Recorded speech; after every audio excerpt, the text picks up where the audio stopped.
തദ്ദേശ തെരഞ്ഞെടുപ്പിന്റെ ആദ്യഘട്ട പോളിംഗിന് മുന്നോടിയായി പരസ്യപ്രചാരണം നാളെ വൈകുന്നേരം 6 മണിക്ക് അവസാനിക്കും.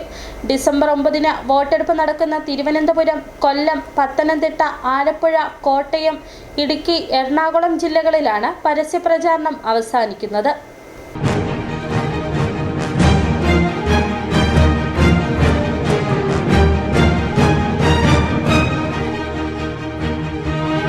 പരസ്യ പ്രചാരണം അവസാനിക്കുന്ന സമയത്ത് രാഷ്ട്രീയ പാർട്ടികൾ നടത്തുന്ന കുട്ടിക്കലാശം പോലുള്ള പരിപാടികൾ സമാധാനപരമായിരിക്കണമെന്നും ക്രമസമാധാന പ്രശ്നങ്ങൾ ഉണ്ടാകാതെ ശ്രദ്ധിക്കണമെന്നും സംസ്ഥാന തെരഞ്ഞെടുപ്പ് കമ്മീഷൻ എ ഷാജഹാൻ നിർദ്ദേശിച്ചു. പൊതുജനങ്ങൾക്ക് മാർഗതടസ്സം സൃഷ്ടിച്ചുകൊണ്ടുള്ള സമാപന പരിപാടികൾ പാടില്ല. പരസ്യ പ്രചാരണത്തിന് സമാപനത്തിലുണ്ടാകുന്ന തർക്കങ്ങളും വെല്ലുവിളികളും, ശബ്ദ നിയന്ത്രണമില്ലാതെയുള്ള അനൗൺസ്മെന്റുകളും, പ്രചരണ ഗാനങ്ങൾ ഉച്ചത്തിൽ കേൾപ്പിച്ചു മത്സരിക്കുന്ന പ്രവണതയും കർശനമായി നിയന്ത്രിക്കുവാൻ കമ്മീഷൻ ജില്ലാ കളക്ടർമാർക്കും പോലീസ് അധികൃതർക്കും നിർദ്ദേശം നൽകി. പരസ്യ പ്രചാരണത്തിന്റെ സമാപനത്തിലും മാതൃകാ പെരുമാറ്റച്ചട്ടവും ഹരിതചട്ടവും പാലിക്കുന്നുണ്ടെന്ന് സ്ഥാനാർത്ഥികളും രാഷ്ട്രീയ പാർട്ടികളും ഉറപ്പുവരുത്തണം.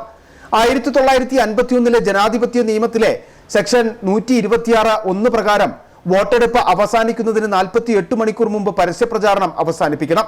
ഈ വ്യവസ്ഥ തദ്ദേശ സ്വയംഭരണ തെരഞ്ഞെടുപ്പിനും ബാധകമാണ്. News desk, city vision.